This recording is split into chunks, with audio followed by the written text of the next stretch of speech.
Settlement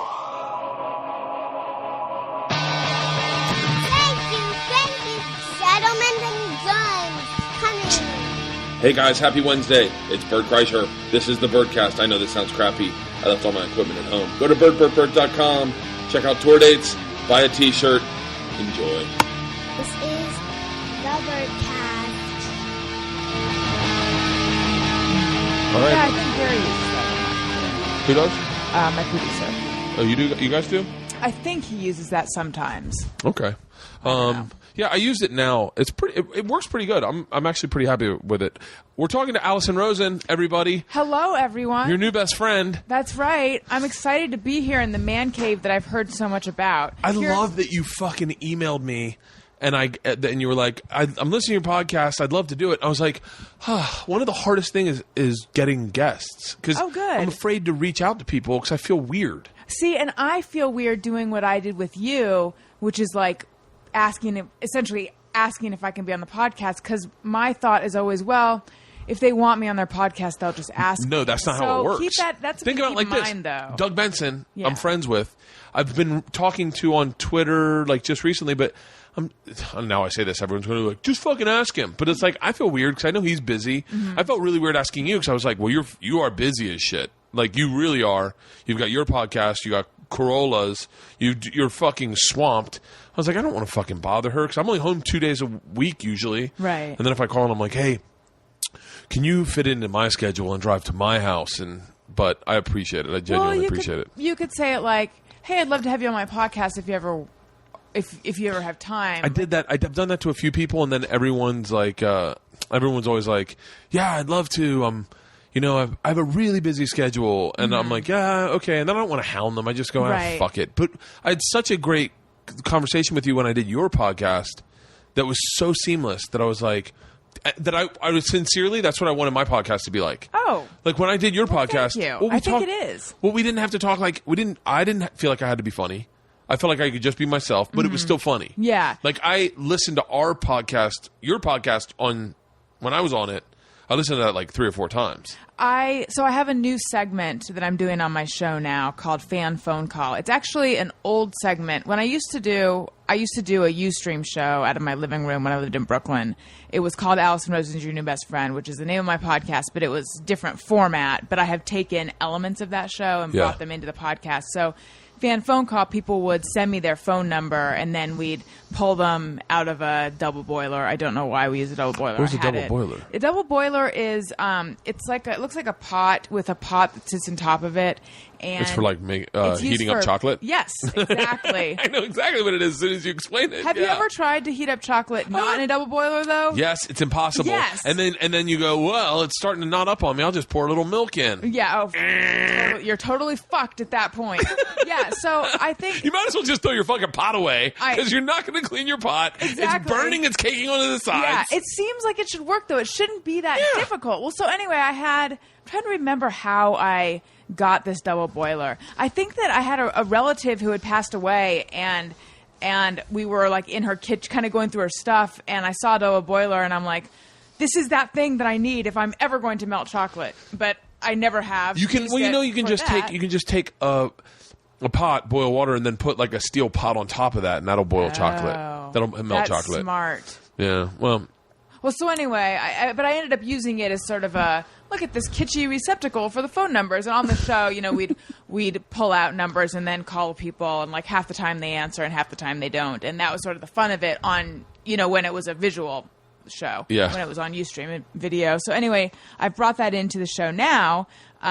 We don't pull the numbers out of anything wacky, but we still randomly call people for Fan Phone Call. And the woman that I was speaking with yesterday for Fan Phone Call said that her favorite episode ever of my show was the one that you were on.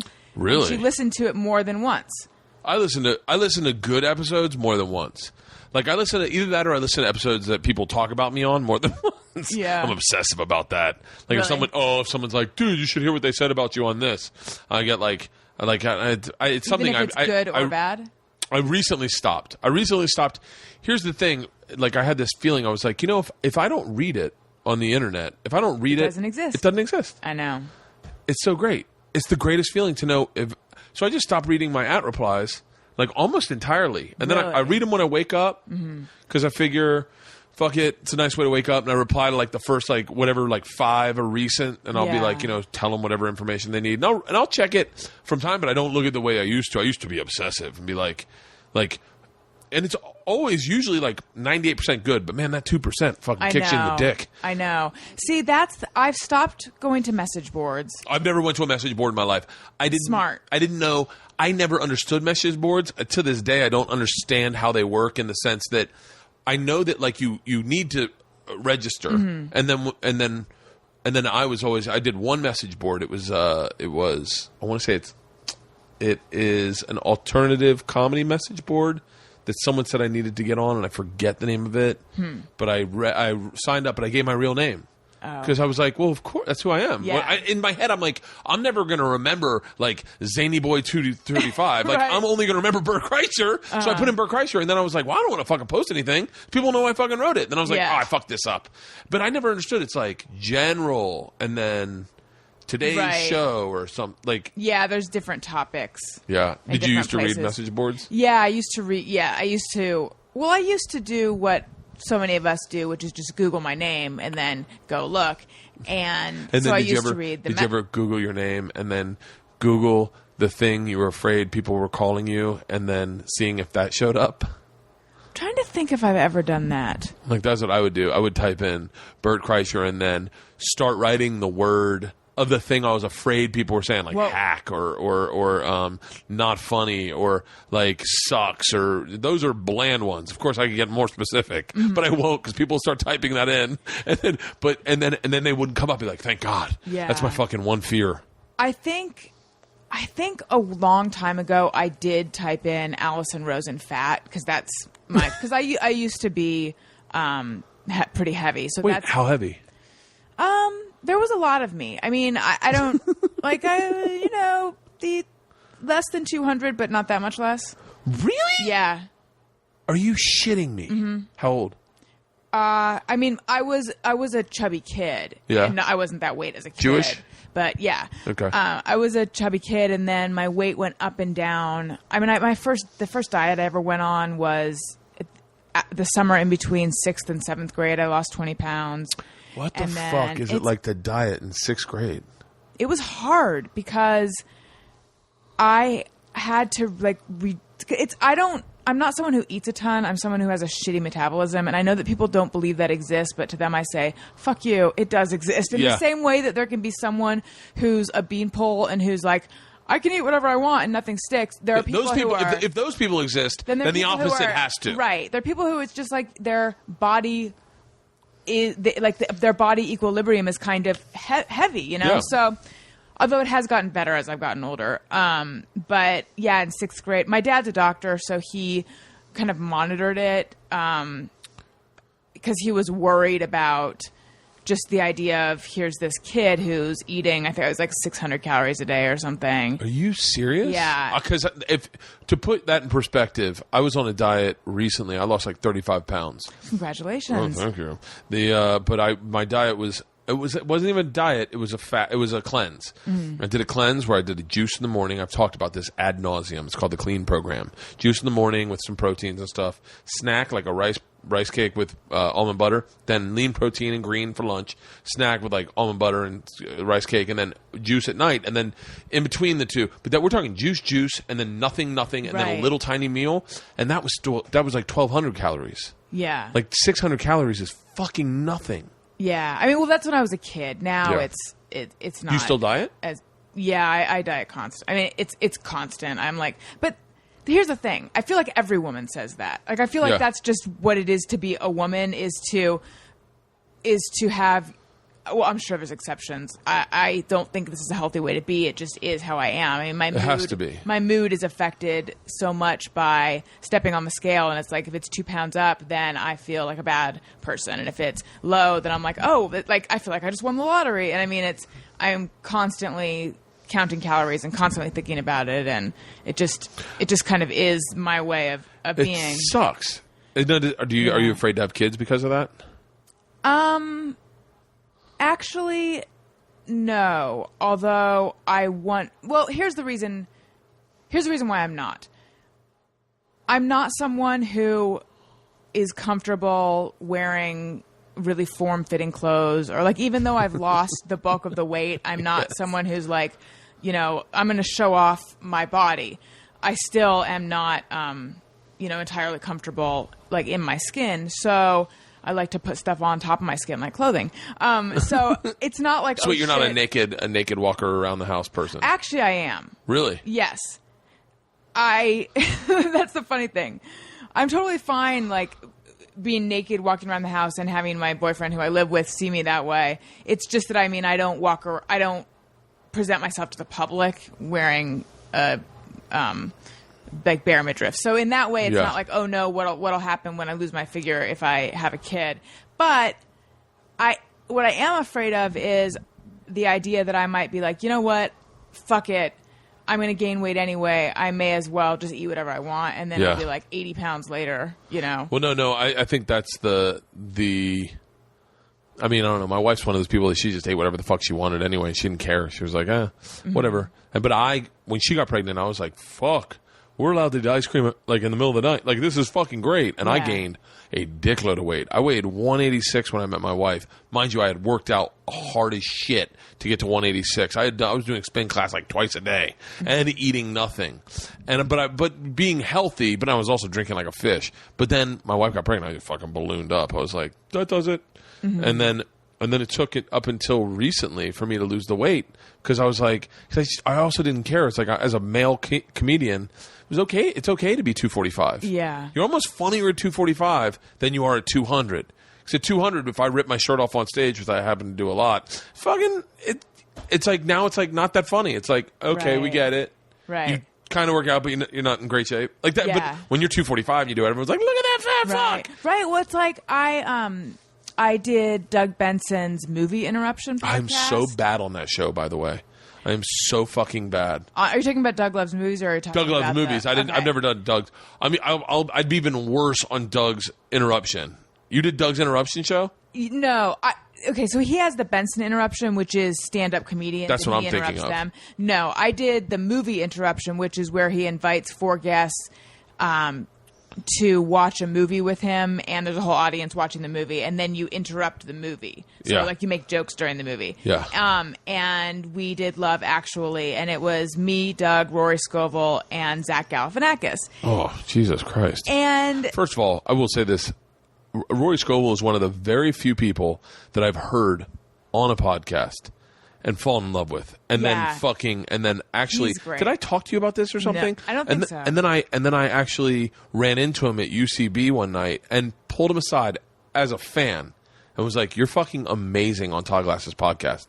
I would listen. I was traveling through Europe on trains, doing something I forget, but I was bored, and I had bought a first class ticket because I was afraid to sit in coach, because I was just like, I was panicked. Last time I sat in coach, I robbed a fucking train, so I just was like, fuck it, I'll sit in first class. So I bought a first class ticket. I was by myself, so I just put my iPod pad on and listened to him.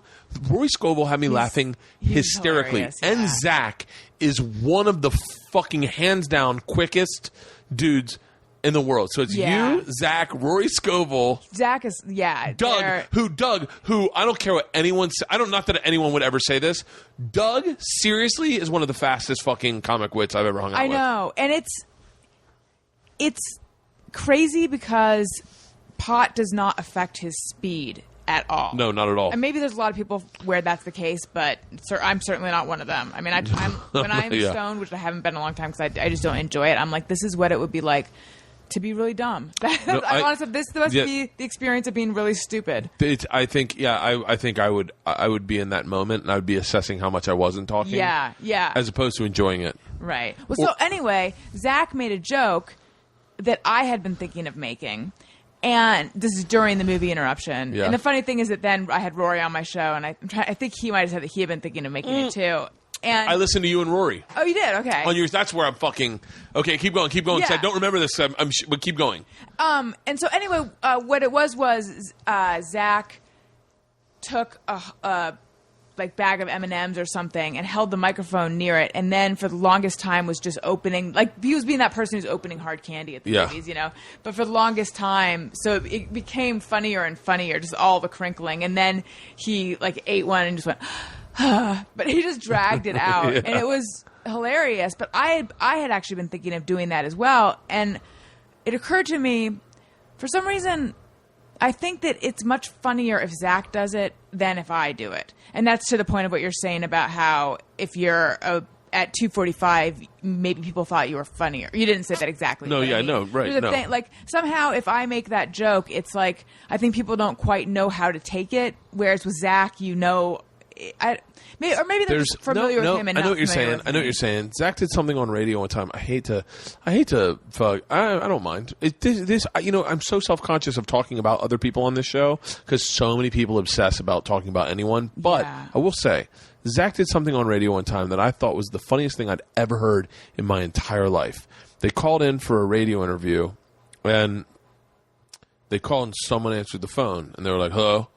And they're like, "Yeah, we're calling for Zach Galifianakis. This is on air." Mm-hmm. And they're like, he's like, "Who?" And they're like, "Zach Galifianakis." And he's like, "Hold on." And he goes, "Zach!" And then all of a sudden you hear a chainsaw, like aggressively. And you hear Zach going, "Who is it?" And it's like, "I don't know." And he's like, "Come on, doing something, I can't talk." Like, but it's Zach. And then he turns the chainsaw off, and you could just, it was just so visually, I was lost. I was in this little theater of comedy that he had created in my brain. And he's like, "Hello." And they're like, "Zach, hey, it's, whatever. We're calling in. We have a phone interview." And he's like, "I'm building a treehouse." And they're like, "Excuse me?" He's like, "I'm building a treehouse right now." And this starts up the chainsaw. And they're like, Zach. It wasn't a bit they had rehearsed, but it was a bit he was doing to them. Right. That I was like, that consistently to the point where I was like, that is such the idea that, like, the closest thing I've ever come to being not even that funny, but like the closest thing I've ever doing to anything like that, I was doing when you do the morning tours for your hour special, you have to do 4 minutes and 4 minutes, 4 minutes. And one morning my daughter walked in and she was like, "Daddy," and I was like, "Hey, baby," and they're like, "Is that your daughter?" And I just went like this. I went, "Shut up!" And I go, "Yeah, don't worry, she won't be a problem." And they didn't think it was funny. They were like, Did you say your kid?" And I was like, "No, I'm like," but you're like, they didn't realize it was but a when joke, Zach does it, they didn't get it. But then Right. when Zach does it, you're like, you get it. I know what you're saying. Yeah. And what is that, though? Is that because of the personality he's cultivated, or is that the way he looks? Is it the way he sounds? I think It might be all in of knowing Zach the small amount that I do, and I only say that I've known him for a very long time, but I don't hang out with him the way a lot of those dudes do. I don't hang out with anybody. I don't have any friends. I have fucking like 3 friends. but it's just called being a grown up. I'm always shocked when these guys have like fucking 40 friends.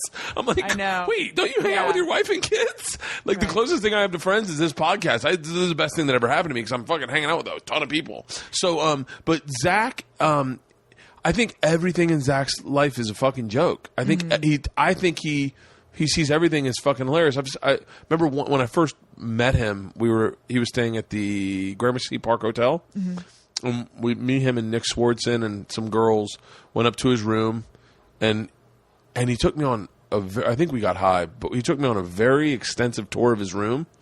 like he was like I remember at one point we were standing in the bathroom and he was explaining how great that bathroom was, and I was high, he was high as shit, and I remember sitting there going, "Is he fucking with me? Like, am I supposed to be earnestly believing that this is the best? The reason this is the best bathroom is because it's got a bottle opener in it." Because he kept saying it's got a fucking bottle opener. I was like, yeah. I think this is almost pre-Zach with the beard. Yeah. So but yeah, everything he does, in my opinion, he's someone that woke me up out of a dead sleep. I was listening to him on Nerdist, I want to say, maybe Nerdist, and he was talking about going to the Getty with his brother, and they took mushrooms, and he was reading a sign that he thought said, "Why shouldn't you touch the marble?" And that's all he said, and I woke up. I literally got up out of bed and started laughing hysterically. Yeah. Those moments for me are like, Right. But there's things like, that people can say and you can get away with, and that like when Adam had that drama like recently when his book's coming out, in a weird way he kind of came out fucking unscathed. Like I'm sure he dealt with it emotionally, but like he kind of fucking, like, in my opinion, I looked at it and I was like, he kind of walked right through it, and he was like, he walked over the coals and went, "My feet are fine." yeah, I definitely walked on fire, but my feet are fine. Mm-hmm. Like, there are dudes who can say things and just kind of get to the other side and you don't have to worry about it. Like, I mean, I really thought that was going to happen with Tracy Morgan when he did the stuff about the gay son. Yeah. But it seems like, sometimes there's this discrepancy between how much we all worry and how much anything ever affects anyone ever.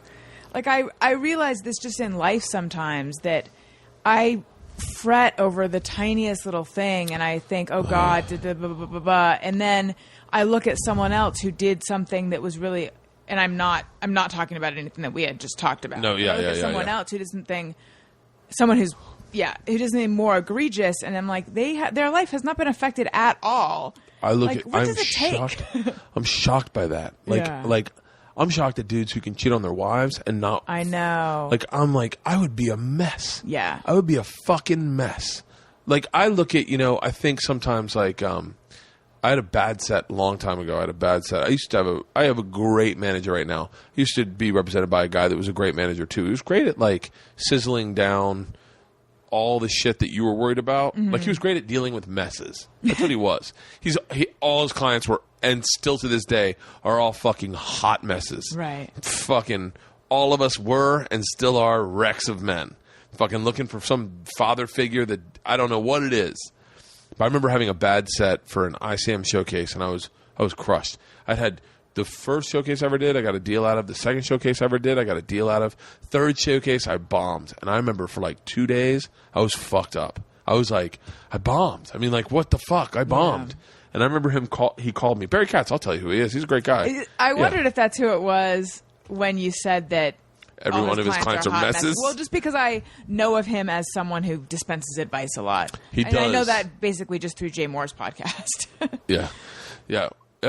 So Barry said to me, he goes, it's really funny how much you think people think about you. And I went, what? And he goes, I think you're highly overestimating how much people are thinking about you. He goes, can I ask you a question? Who have you been thinking about all day? And I was like, me. And he goes, so have they. Yeah. All anyone does is think about themselves. So, like, all these things where you go, like, I can't believe, like, I obsess about shit aggressively. Like, I'm almost obsessive compulsive about stuff. Mm-hmm. But, like, I get into, like I'm saying this, I'll have a bad dream and then I'll wake up from the dream and I'll fight with the person I had the dream about. Yeah. Even if they're imaginary, I'll still fucking go at it with that person. But that's got to be crazy, right? Do you mean as you're waking up you'll still do it? I had a dream. Fully awake? Fully awake, laying in bed. Well, do you think that maybe you had the dream because you actually had some beef with I've had dreams about imaginary people. Like, people that are completely and totally aren't even real, that broke into my house and did something, and then in the tail end of the dream I captured them. Mm-hmm. And then I wake up and I finish that dream and I'm like, fuck that guy. Like, and I completely go literally lay in bed and then I'm like, this is not healthy behavior. Yeah. Like, a grown-up should not be laying in bed. I mean, I do a lot of shit a grown-up shouldn't do, I guess. We all do, though. Who do you know who's, or maybe it's just people we know, but who do you know who's, like, truly acts like a grown-up? I don't know. Do you think that all grown-ups, That's what I've been wondering lately. Is adulthood just an illusion? Because I certainly don't feel like an adult. I'm not married and I don't have kids, though, so I expect that'll be some kind of jolt of adultness. I don't know. But I don't feel fully formed at all. All the things that I expected to magically happen when I grew up, not exactly happened. Yeah.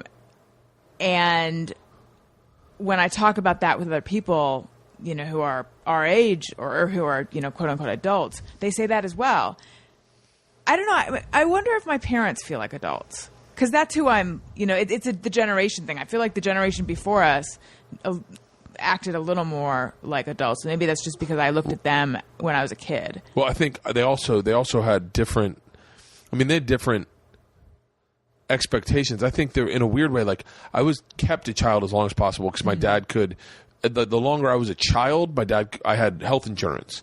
So, like, my dad tried to keep me a child, like, stay in school, do that. Like, so I stayed in school for as long as I possibly could, and then I got out and I jumped into stand up. And I don't think any fucking stand-up's a grown-up. Yeah. But having said that, like I hung out with Jim Brewer one night, and he had his shit together. Like he was like, "Yeah, I'm gonna go home and go to bed," and you're like, "Huh?" I was like, "Wait." I remember I was like, "We can go party our balls off right now. Our wives are at home, our kids are at home. It's just me and you." And for a second, I saw him like, "Well, Bert, we're," and then he was like, "Fuck it, let's go get a bottle of wine." So that was like our cutoff. And then pizza showed up, and he was like, "Let's eat pizza." And then we're like, "Fuck it, let's," But I feel like that little. I consistently feel like a child. When I drop my kids off for school, I always look at these people and I go, that's an adult. They're adults. Mm-hmm. They're dudes in suits. And I'm sitting here in a fucking... This is what I drop my kids off at school. I haven't changed, by the way. I'm wearing old Sebagos, the old fucking LL Bean shoes. I'm like dressing like a child. I find things that remind me of my childhood and I buy it right away. Yeah. Like those old school pencils. Remember football pencils? They used to have the team of the football... I just bought them. I bought fucking 20 because I was like, that reminds me of when I was a kid. I'm fucking doing it. They are like number 2 pencils, right? They're right here. They have the lettering in gold foil. This is... Oh, shit. That can't be good. This is the pencil. Yes, I do remember these. Oh, Yeah. how funny. So, but like, I don't know. Like, I think the closest I feel to being an adult is when I drink sometimes, I guess. Why? Because I don't know. That seems like a manly thing to do. Have a glass of whiskey. At the end of the day, I guess I'll have a whiskey. I feel like an adult when I go to the gynecologist. Not really. I mean, yes, but... How old were you when you first started going to the gynecologist? Oh, gosh. This is actually a funny story. So, when I was 16, I was dating this guy, and it was kind of like the first... I don't know if he was ever really my boyfriend, but maybe I'll say my first boyfriend. Or the first guy that my parents knew about that I was actually seeing. And my dad's a doctor. And What kind of doctor? General practice. Oh, I thought you were going to say abortion. That would have been so great if you're like abortion doctor. A baby killer, yeah. I want to add that I was making a joke. I don't really think abortion doctors are baby killers. That's why, just for the record, that's why Zach can eat the fucking M&Ms that way. I know. Because he would have said baby killer. Yeah. And just never thought about it again. Yeah. I know. I'm the same way. I'm the same way because God forbid I fucking look at Twitter tomorrow and they're like, "You really think?" And you're like, "Fuck, I was a joke." I know. I heard Janine Garofalo. I'm not to stop you. I heard Janine Garofalo on a podcast the other day, and she made a joke about Megan's Law. Mm-hmm. Is it Megan's Law when the kid gets kidnapped? Or is that Amber? Amber Alert. Yeah. Amber Alert. But Amber that is Alert. Megan's Law, I think. Megan's Law is not sleeping with kids or something. I'm getting. I forget. Yeah. An adult would know this. Amber Alert. She was talking about Amber Alert and how that Nancy Grace only likes white girls, likes white kids getting kidnapped. She goes, "How come there's not a Tamika Alert?" And I laughed, right? And then she went, "I'm sorry if that's offensive to anyone." I was like, "Man, you got to get back on your game, MJG. She was funny as fucking shit. Still is. I just saw her recent hour and fucking floored me. She is great. She is fucking amazing." But that bothered me. I was like, just fucking say your joke. You weren't being mean. Go back. You're at the gynecologist. You're 16. Yeah. Your dad is not an abortion doctor. So he general practice, but I think my dad's older. He'd already retired at that point. This is what they told me. They're like, he's been out of the game for a while and doesn't know the latest on STDs and stuff like that. So they want me to go, like, what was new other than AIDS? Yeah, I don't know. The whole thing is suspicious. So they wanted me to go to Fritz. That's not what he went by, but that was his first name. Wait, did he know your dad? Yeah, it was my mom. It was the guy who had delivered my sister. It was my mom's gynecologist, and it was someone my dad had worked with, or alongside, not literally. And they wanted me to just sit down with him and sort of they have him tell me whatever I needed to know to stay safe or something. Yeah. And so I agree. I didn't really feel like I had a choice though. And by the way, I was a virgin at this point and I knew that I wasn't ready. I mean, I'd already had this discussion with the guy. Yeah. Where I'd said, I'm not ready and I don't know how long it's going to take for me to be ready and I may never be ready. I don't know if I actually said that to him, but We ended up You never say that to a guy. That's like No, going, I know. you're never going to be able to afford this car. Yeah. Oh, I might as well go to a different fucking parking lot. Right. He wouldn't have stuck around anyway, though. If I heard that when I was fucking 17, 16, Yeah. I would have been like, all right, I tap out. Right. It's good talking to you, Allison. Let's talk to Jenny. I know. I think that By the way, kind of I just resented used the real names in my life. I dated a girl named Allison really? Williams when I was 16, and then I went to Jenny because Allison was like, I'm not ready. that And wasn't the Allison Williams that's Brian Williams' daughter on Girls Now, right? No. Okay. Now she's Alison. I don't know. I forgot her new last name, but I saw her recently. And I'm writing a book, and I wrote an article. I'm really distracting for your story, and which That's okay. is more interesting than this. No, I'm it's writing a not. book about, and I'm one of the chapters I was covering was about losing my virginity, about this subject, particularly, and I saw her at my show at Tampa, and I said, "Oh my God, I'm writing about you right now." Oh, I bet She knows there's only one period in her life that Right. we shared, and she's like, "Oh my!" And then I realized her husband's next to her, and her face dropped, and she was like, "What are you writing about?" I have 3 children, and I was like, "Oh, never mind." So keep going. So Okay, so anyway, you go to Fritz.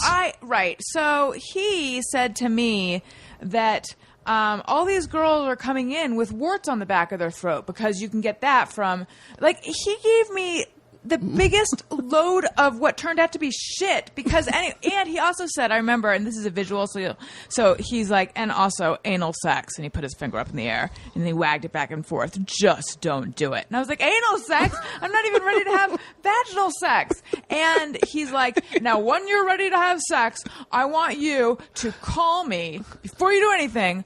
Call me, and then we'll put you on the pill. and I'll talk you off the ledge. Yeah. Well, he wanted me to go on the pill. It's Allison. It's prom. I need help. I know. What the fuck? He's about to stick it in. And we're thinking about anal. Well, and then you can see him like sit up in bed, put his glasses on. Give me a second. Nan, I've got to talk Allison off the ledge. He's about to have anal. Yeah, so he wanted to put me on the pill before I had anal sex. Put me on the pill before I had sex. And God. the whole thing, I was just like, afterwards, there were so many other things. And afterwards, I left just feeling like I felt like I've been reduced to a 6-year-old. Like I already wasn't ready to have sex, and now I can tack on another 10 years to when I'll be ready. Everything got so it's become so complicated. Like I didn't want to have to include Fritz in my decision and the whole going on the pill thing. And it's like I was going to practice safe sex by using a condom, and now he's made it seem like that's not good enough. And the whole thing is just so horrible. But dip it in bleach first, and I definitely don't. I would almost get fucked in the ass to spite him and be like, "It's not that bad, Fritz." Like, how great would it be? How great would it be to have a time machine, go back to that day as you now today, God, informed, I know. and just fucking pick that sore when he goes anal. Don't do it. You're like, hold on. But can I get pregnant from anal? And him be like, no. I said don't do it. And you're like, but am I still a virgin if I do anal? And him like, wait, I already said don't do it. And you're like, I have some questions. Before we wipe it off the slate, let's talk it through. See, that's the thing, is that he treated me like I was someone who would have acted that way as opposed to what I was, which was like a very timid, conscientious What kind of kid. conversation did your dad have with the guys? Like, Well, that's the thing that So anyway, here's the thing though. So fast forward like 5 years, or I don't know how long, a long time after that, when I was with the guy who I lost my virginity to. I lost my virginity at 20 and a half. Jesus Christ. Yeah, so I waited a while. So God, how do I instill that in my daughters? scare the shit out of them I'm sending them and to make sure they're Fritz. fat. And make sure they're Fatten them up and then scare the shit out of them. So anyway, I had some, I had a sore throat, and I looked in the mirror, and I saw like a couple white dots. I'm like, oh no.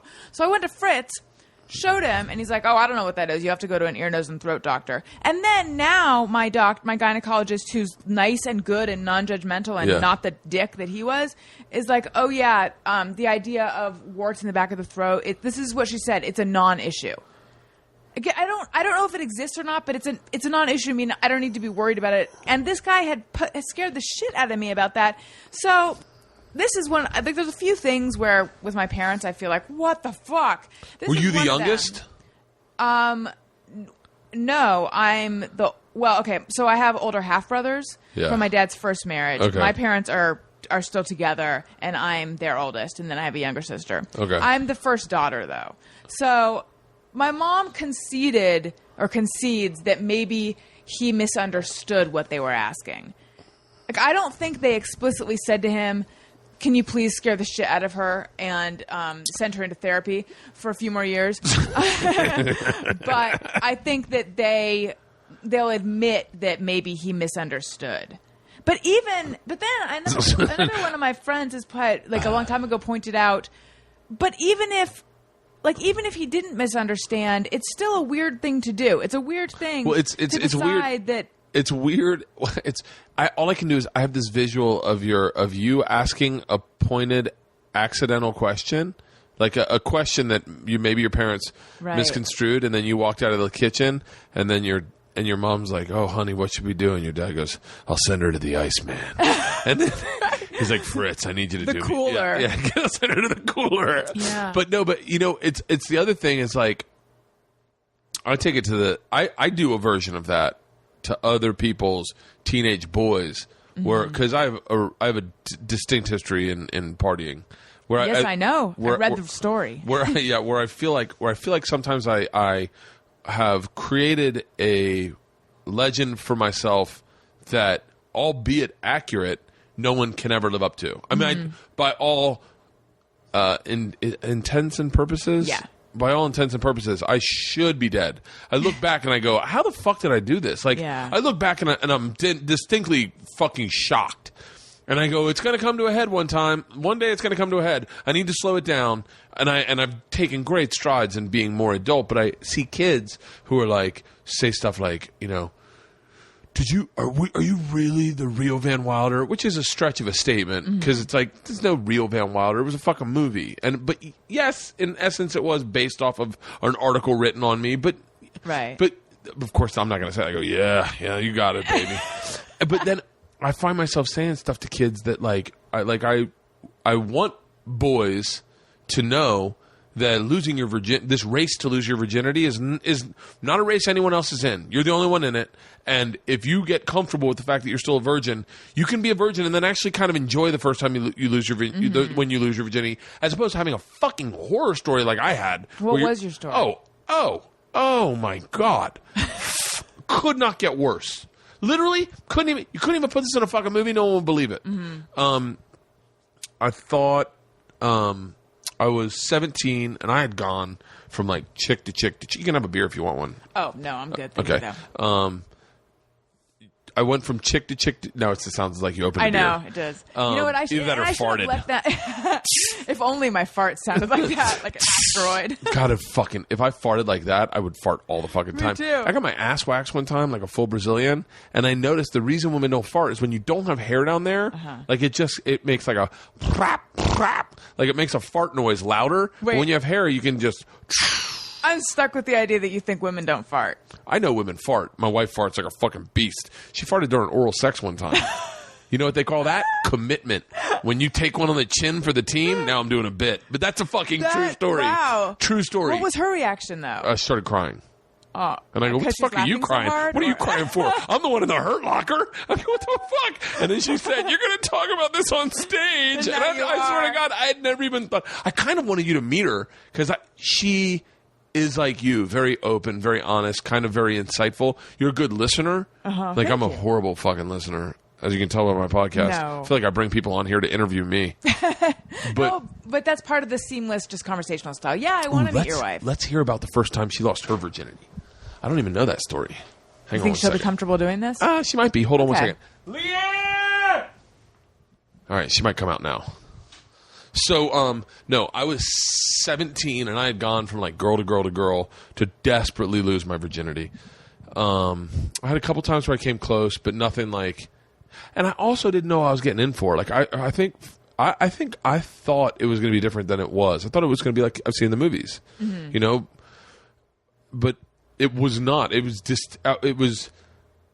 My heart was racing a lot more. I was a lot more nervous. It was different than just hooking up with a girl. Like, I had hooked up with girls so much, like just kissed them and felt them up and like done whatever. I wasn't even good at that. Like, I remember the first, this sounds aggressive to even share with another woman, but the first time what do you call this? I'm just going to let you call it that.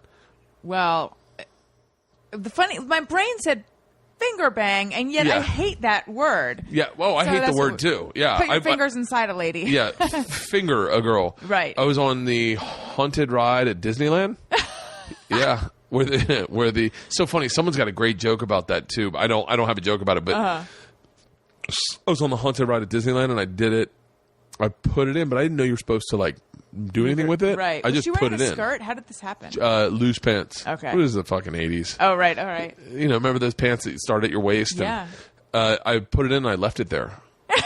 like I was taking her temperature. I didn't know that you're supposed to like do something with it. Right. So and then I just stared at her like, pretty good, huh?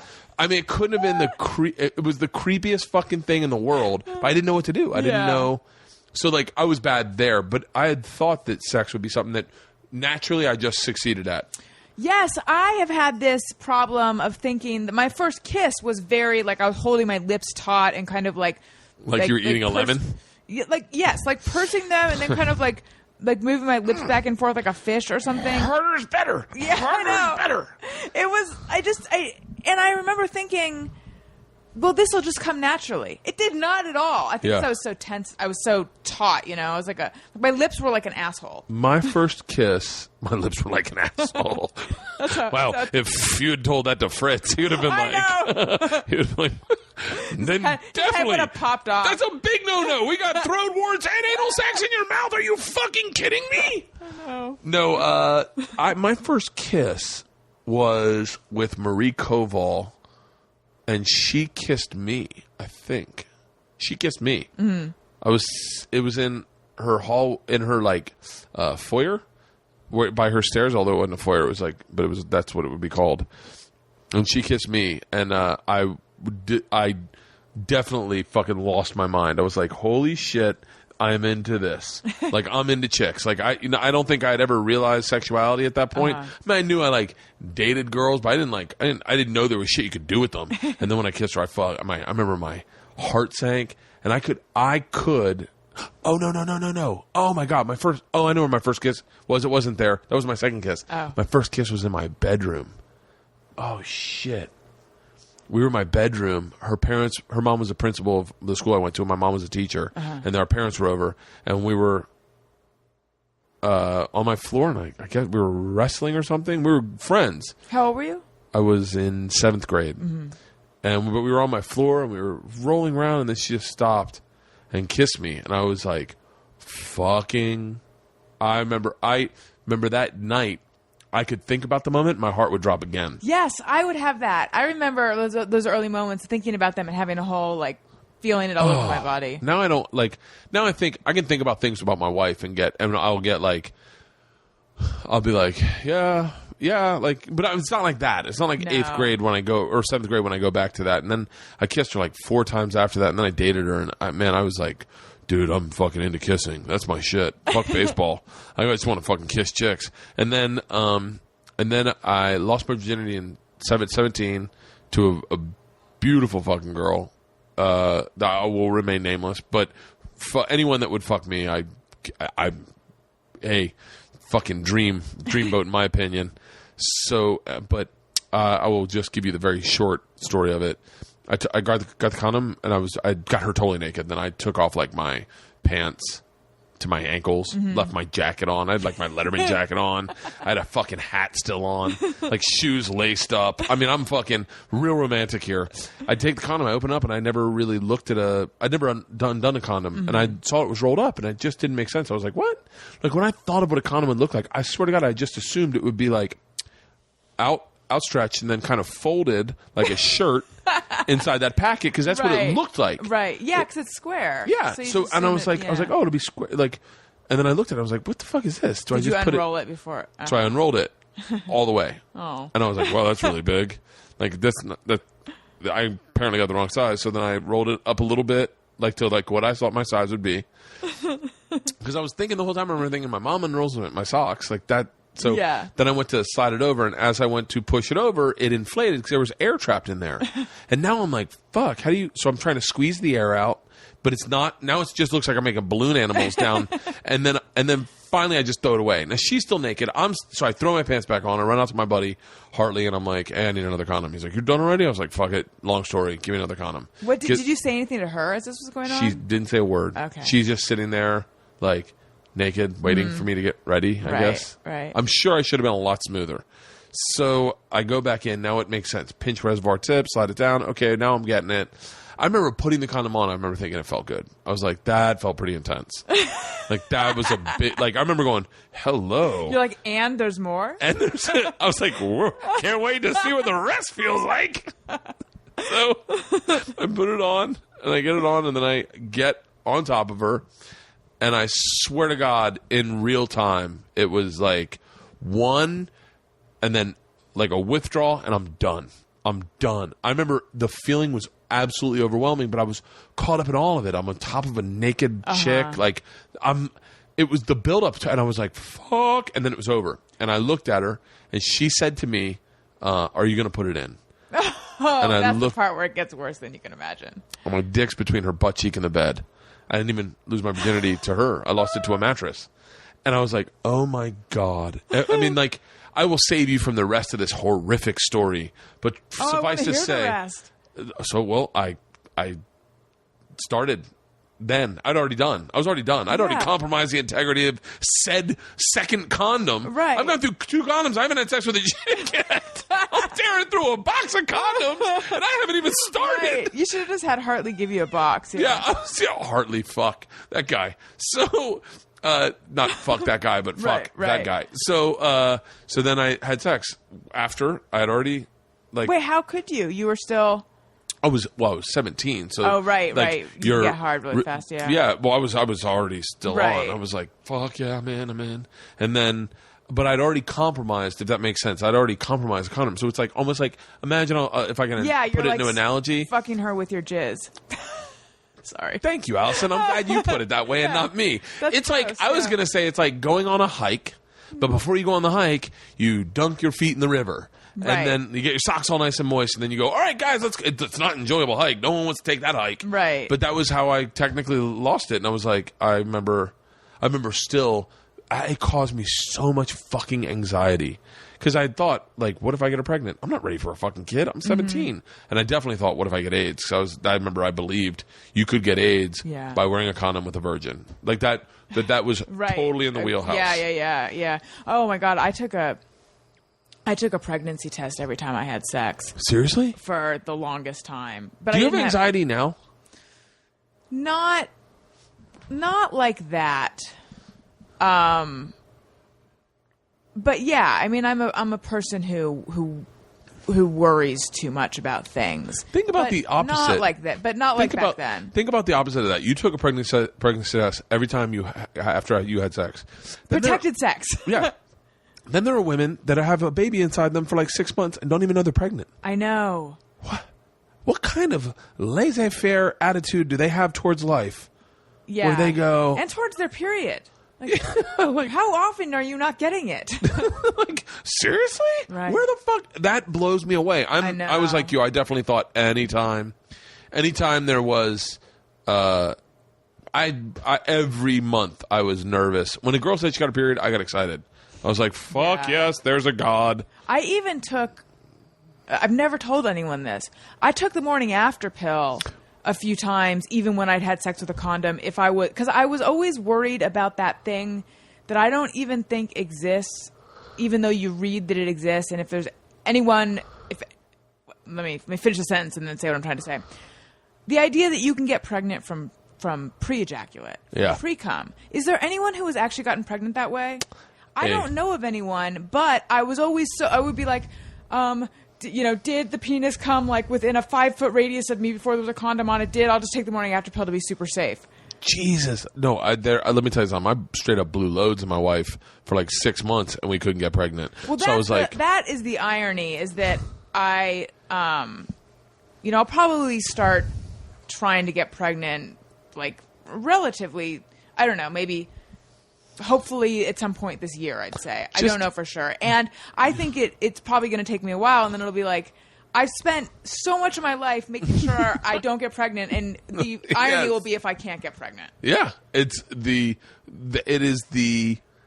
is irony. Mm-hmm. Is that irony, or is that just that is irony, right? I think that it's ironic that I don't know. You definitely will have a hard time getting pregnant because you're white. That is like white people. I'm also 37. Yeah, but I'm telling you when I say that, like, I remember hearing one of my black friends was making fun of the fact that white people have a hard time getting pregnant.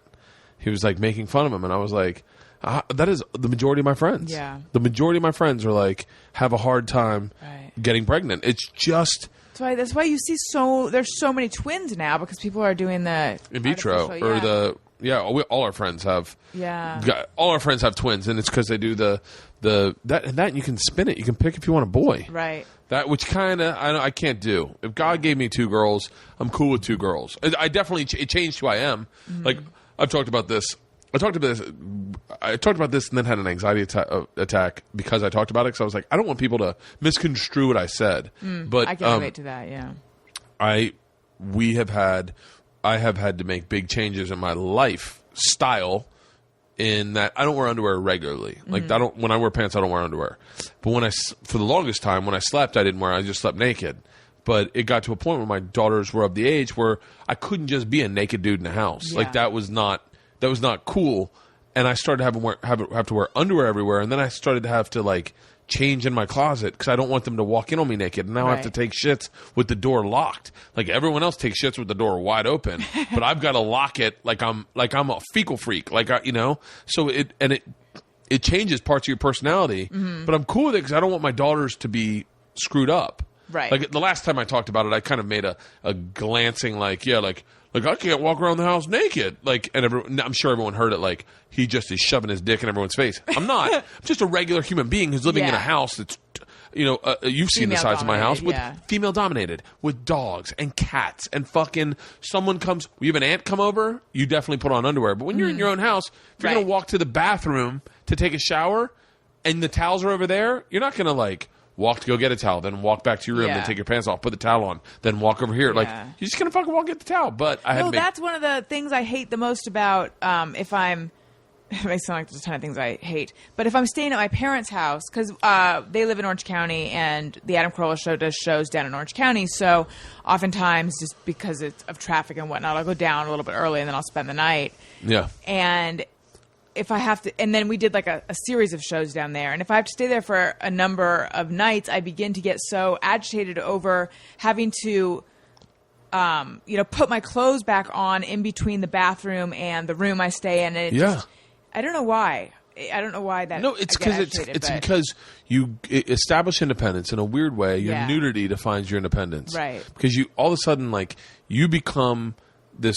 Like a college student or whatever, you get a job and then you get your own place and you're like, fuck it, I'm going to sit on the couch in my underwear and watch TV. Yeah. And then you're like, and then I remember when I first started sleeping naked and I was like, this is a brand new freedom.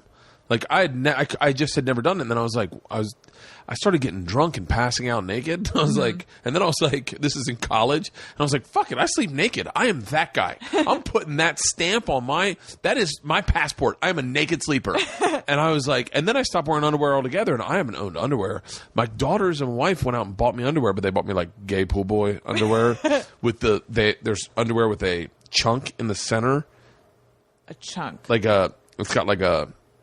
It's got a pre-cut lump, so your junk would fall there.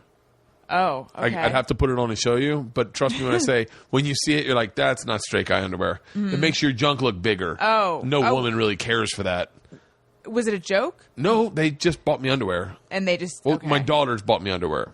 So it's got like padding, basically? No, it's got like the way it's cut, it's like a little. Have you ever seen? It's like a little sling for your junk. Yeah, it's like a sling. It's just. I guess it's the underwear they sell in West Hollywood, and that's where my daughters.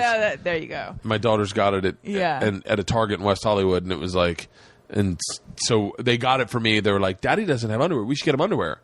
And this is well before I started wearing it. Right. Because I was like, I'm not wearing that shit. But yeah, but like I've definitely gone through massive changes after having little girls. I've become a lot more of a feminist. Not that I'm a feminist per se, but I definitely get more defensive of women's. Good. I feel like that's how it should be. Yeah. It should. It should. I don't know. I don't really have an argument, but I definitely like You obviously want a certain thing for your daughters. Yeah. Well, I want equality. I think here's the one thing is I feel like it should almost be like a badge of honor of like if I say something that's somewhat misogynistic, everyone should hear it. Like, don't worry, he has daughters. Like he's not an asshole. But he's also a dude. Like, it's hard to be like and a comedian. And a comedian. It's like I stopped going to strip clubs on the road because I was like I couldn't really hold both spaces in my head of being a father with 2 kids and a wife that I love and having somewhat a very small, albeit, but somewhat of a public persona where someone might take a picture of me and then that shit gets out and then my kids might see that or my kids might come back to my kids that's what I'm doing. And I just couldn't hold both spaces in my head. And then looking at these girls and trust me when I say I grew up in Tampa. I loved strip clubs. That would like define me as a man. When I was 18, you went to a strip club. That was your christening. And Tampa was the tits when it came to strip clubs. I'm talking, they had to put in laws into place. In Tampa was like that was like where they started prohibition in strip clubs. So I wore that as a badge. I knew how to run. I loved strip clubs. But man, I don't know. And then I look at these strippers and I'm like, that's just a chick that wants to have a cool conversation. She's a girl who wants respect. She wants to be. I'm dissecting strippers and everyone's going to be like, dude, they're just whores.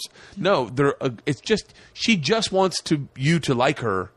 Yeah. She wants to be famous. It's like porn stars. They just want to be famous. They just want to be like, they want to have something in their life that's special and different, just like anyone else. Just like you have. What you have in life is ultimately what a porn star was looking for. She just didn't have the words to express it.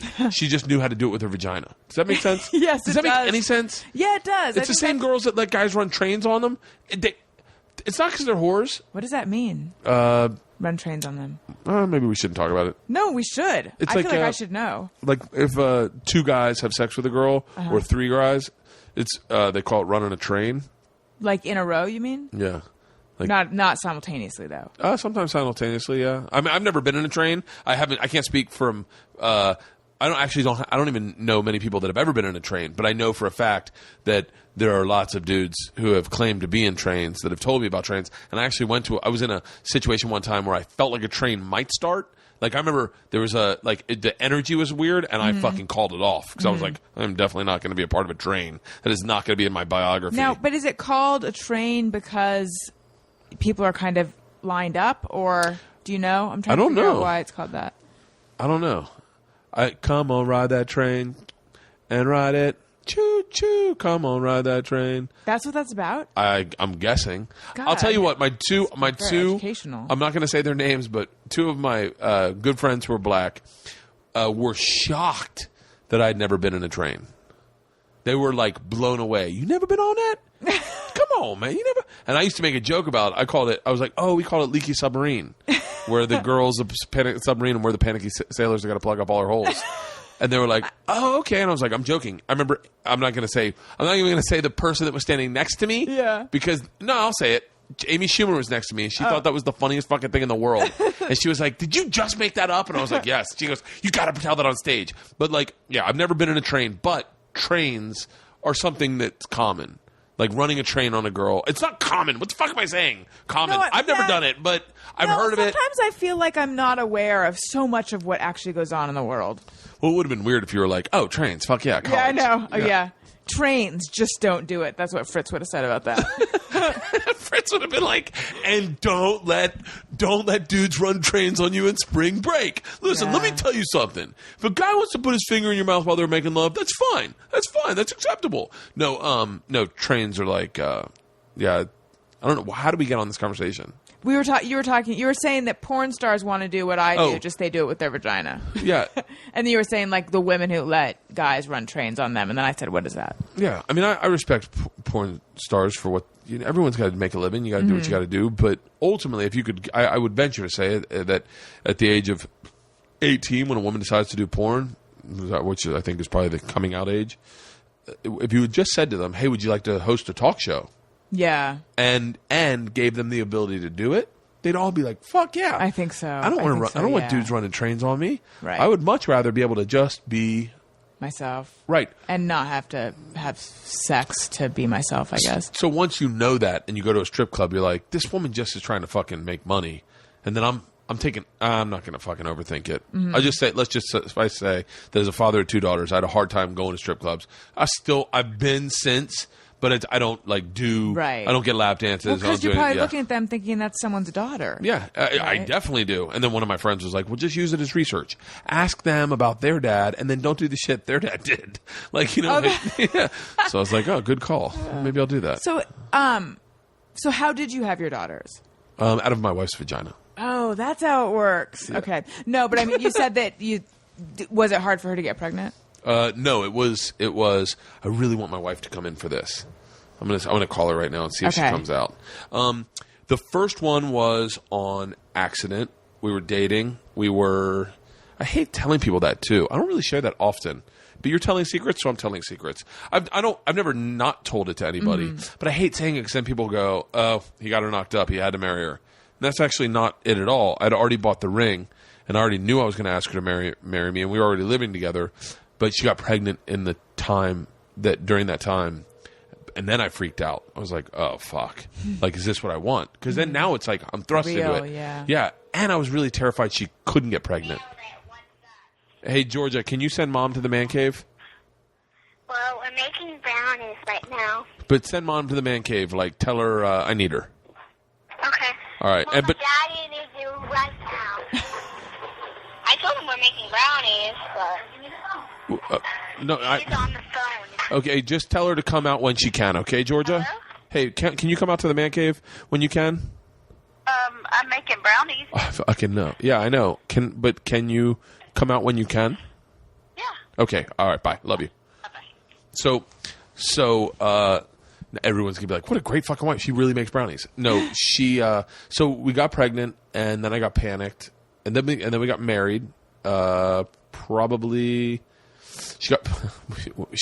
we conceived September 11th.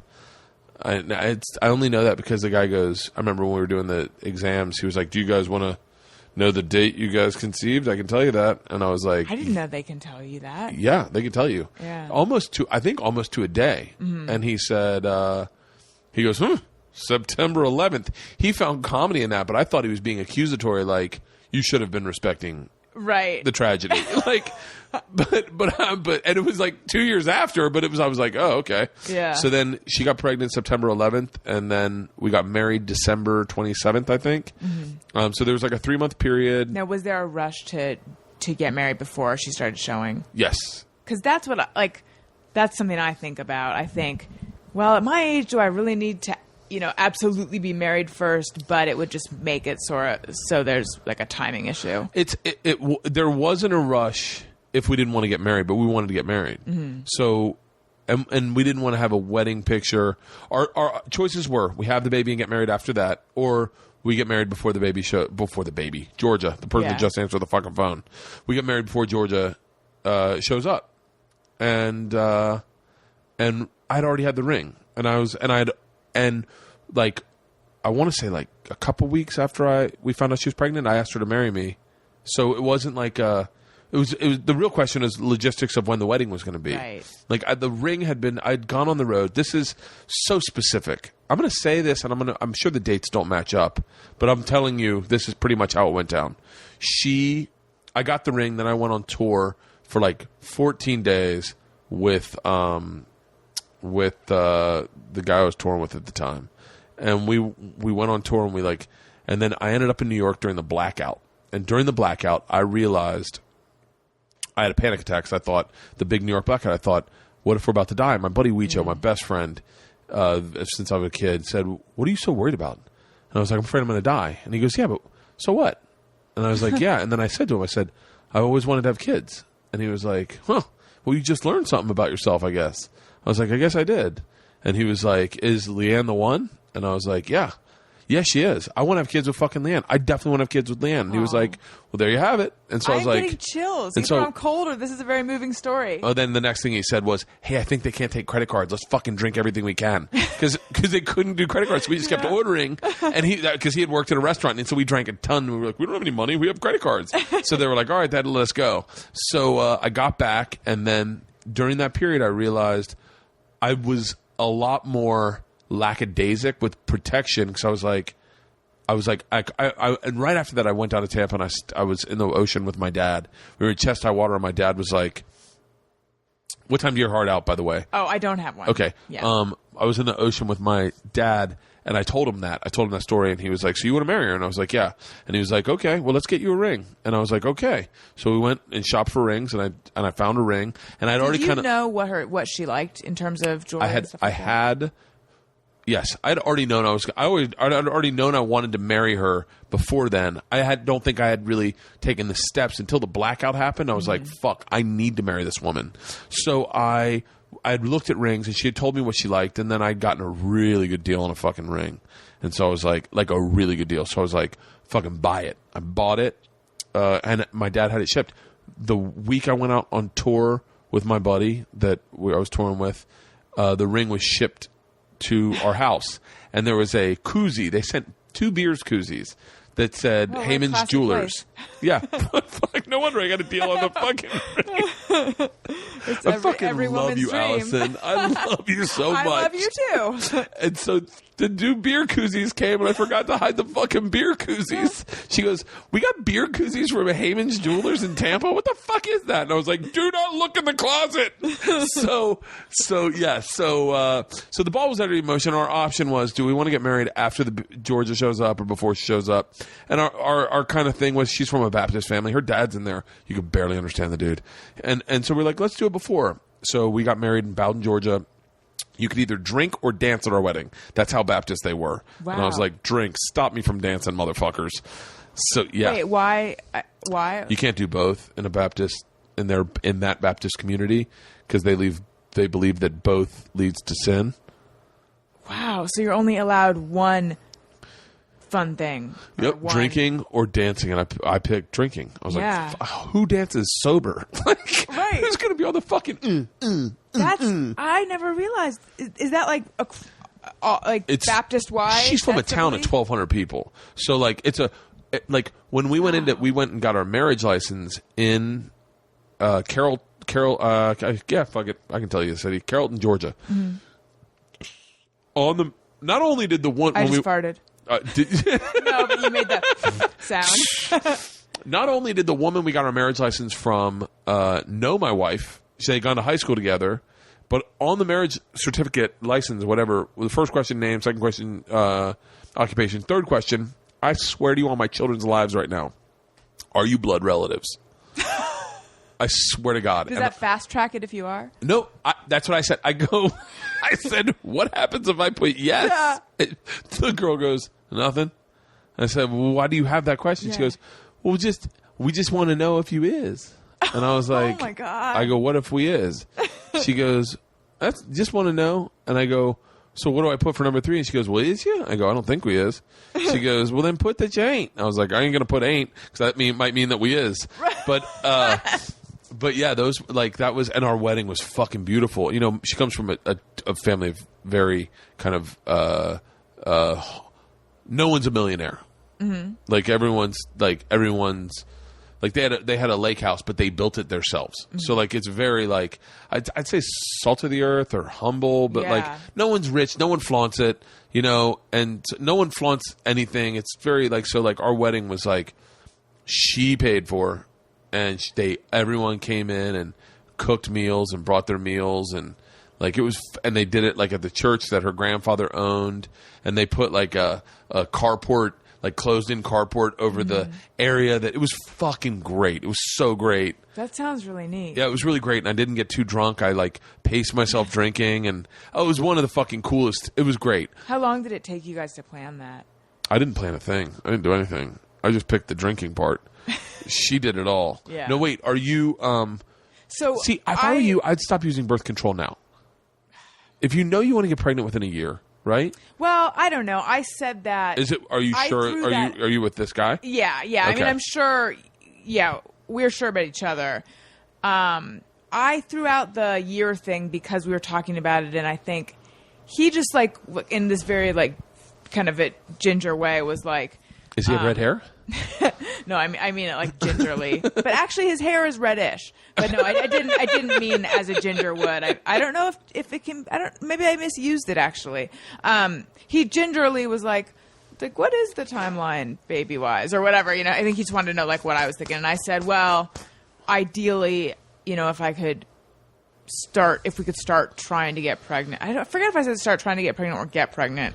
You know, at some point this year, that would be good. But we're not engaged yet, but I know that we are going to be. That would be a great shirt for you. Get busy getting pregnant or get busy dying. Alison Rosen is your new best friend.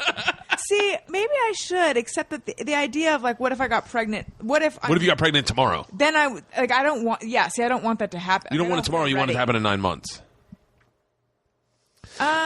Here's what I do. This is my 2 cents. Okay. It's going to take a while to get pregnant. Yeah, maybe I should just bank on the fact that it's going to take a while and just start. And if it doesn't, then it's a blessing. Yeah. Like, that's why you got to look at it. You know, when LeeAnn got pregnant, I definitely freaked out. But then I remember a good friend of mine, him and his wife had been married for a while, and they had taken their time and said, we want to have our relationship. We don't want to burden it with kids. We want to take our time. And they were a little older than me, maybe like 2 or 3 years older than me, 2 years older than me. Mm-hmm. They were really good friends with LeeAnn. And then I became really good friends with them. And then during the time when we got pregnant, they had been trying for like a year. And the night we found out we were pregnant, we told them, and we were at their house drinking absinthe. And I told him, and he was like, man, we're fucking trying. It's just hard as shit. And then they kept trying and kept trying and kept trying. And then I'll tell you what I don't want to tell you. I'll tell you what he said, but he didn't say it. Like, I don't want to say it, that he said it accusatory towards his relationship. Mm-hmm. But he's like, it's really nice that you almost like go into this relationship knowing you can get pregnant, because the whole pregnancy thing causes a lot of stress. Yeah. And I was like, oh yeah, I found out how fast the car could go before I bought it. I was like, fuck yeah, fuck. Like, you're so right. Yeah. Yeah, but, I know. That's an incredible stress because I actually know of a couple right now who's going through that. I don't know. My gynecologist said, the good one. Said, not Fritz. Oh, you should go see Fritz, see what he says. Yeah, I think he might be dead. Are you doing anal? I have him having like a Boris accent. I wish he had. He didn't, but he should have. Yeah. He was such a judgmental dick. Anyway, no. I mean, I think she said you try for 6 months and then go to a fertility doctor. We tried with Isla for, I don't know. I'll say 6 months. LeeAnn will be like, it was 2. But we tried with Isla for a while because we were like, oh, we want to get pregnant again. And we tried and it didn't happen right away. And we were like, shut the fuck up. Yeah. And then tried and then got pregnant. But I'll definitely remember that, you know, with Georgia's birth, when she cried for the first time in the hospital, I was like, I remember thinking to myself, will someone fucking get that? Like, this shouldn't be my responsibility. I was hoping my mom would just miraculously show up and just grab my daughter and take care of it for me, and then you know, have a baby. And then when Isla was born, we were in the hospital. I was in the same position on the cot at the foot of the bed. The baby was off to the right. LeeAnn was in the bed, and I heard Isla crying. All I remember thinking is, I can't believe I fucking did this again. I was like, son of a bitch. Now they're up and running, you know, 6 and 8, and it's like having 2 buddies. They're so the cute. The fucking greatest. It's, you know, but like, you know what I love about you is that I would never talk about this shit with very few. Like, when I have friends, like when other comics come in, we talk about like fucking comedy clubs and black cocks and fucking blah, blah, blah. And then I'm talking like about emotional shit, but I think the emotional shit like is probably more interesting. I mean, on my podcast, this is what I talk about with people a lot, and the reactions are always positive, and people always. I think there's a dearth of that kind of conversation in real life, and my thing is just that I feel like so many people pretend that they don't have any insecurities, so that therefore people who walk around second guessing things or feeling insecure feel like there's something wrong with them, and I think that's bullshit. I think all of us I hope all of us have this side that is, you know, a little more tender and vulnerable, and I think that's why people like hearing people speak from that place. I think so too. I realized all my friends are just men with insecurities. Yeah. Like, yeah. What are you doing? Dude, another thing about kids, orthodontics is expensive as shit. Like, apparently, look at this. Right now, my daughters are coming to the window of the door of the man cave, and they're making faces, which means the brownies are done. Oh. LeeAnn should show up in a second. LeeAnn's had a rough day. The dogs attacked each other. Yeah. She was at the vet twice today. Just a nightmare. Dogs, you know, it's like when people go, "Oh, I know what it's like to have kids. I have dogs." And you're like, but it's got to be. There is a connection. There is somewhat of a connection when you care about something. Because I came home today and Priscilla was gone. LeeAnn had taken her to the vet because Priscilla's the rescue. Mona's the rescue. Priscilla attacked Mona, and Mona was bleeding. So LeeAnn had to take Mona to the vet, and then they had to keep her for observation because they were like, you know, we just want to make sure she's totally fine. It was nothing major, but there was blood. So, and Priscilla's a 126-pound bull mastiff. Jeez. Mona's a 16-pound mutt from the barrio who only understands Spanish. So they were fighting over 7 pounds of pasta and a bone. Priscilla ate 7 pounds of pasta, and that now it's inflating in her stomach. It's getting moisture, and so she's getting sick. So then all of a sudden, I came home from voiceover. I walked in, and LeeAnn's gone with Priscilla, and I was like, oh, fuck, they're all at the fucking vet. So I ran to the vet. Panicked. I was like now both my dogs. Like, what are we going to do if we have no fucking dogs? So, but everyone's fine. Everyone's back. Everyone's resting. I'm sure right now there are thousands of people on their podcast or listening to this podcast going, "Thank God." Do you ever feel like you're being boring as shit on your podcast? Do you produce yours? Like, do you put thought into the interview? Oh, yes and no. I mean, I try to do research ahead of time, but sometimes I find the best ones are just when I just let it go, you know. And the things that I like, there'll be episodes where after recording I'll think, oh, I don't know that was the strongest episode, and then I'll listen back and I'll be like, oh, I was wrong, or I'll just put it out. I always listen back actually to choose the promo and stuff, but you do promos for your podcast? Yeah, we do little promos, and then because I'm part of. Wait, are you part of a network, or do you just... No, okay. I just do it. Yeah, we have promos promos for my show go on the Adam Carolla show. I also don't do advertising. Oh, you don't? No. I just figured, Your fans probably like that better. I guess. I mean, I mean, not that they'd notice one way or the other, but like I just kind of thought to myself, like, the thing I like about podcasting is that it seems to be free form. It seems to be intimate. And the second...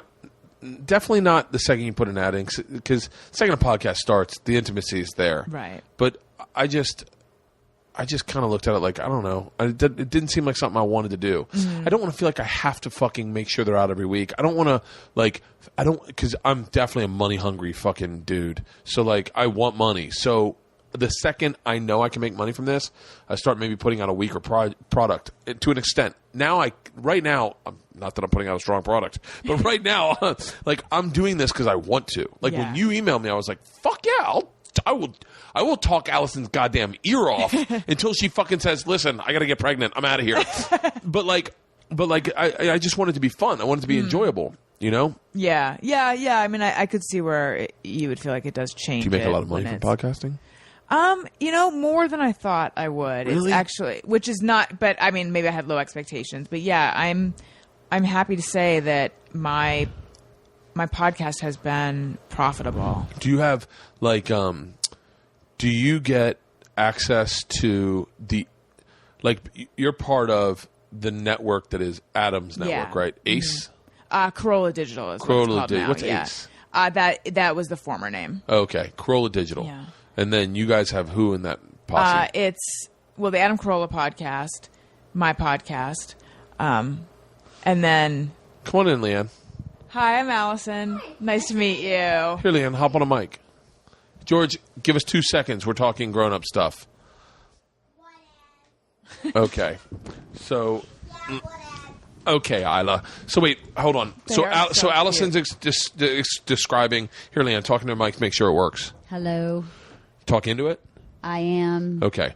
So, Allison's a part of a large podcasting. It's you, Corolla, large podcasting network. You, Corolla. Larry Miller has a podcast. Larry Miller, the actor? Yes. Do you know who that is? Of course. The guy from... Curb Your Enthusiasm. No, not no. Larry. No, that's Larry. That's Larry David. That's yeah. Larry David. You're like, wow, Larry David's got a fucking podcast? No. He's from Beethoven. Was he in that? Of course, right? I haven't seen bald. Beethoven. He's bald, right? Yeah.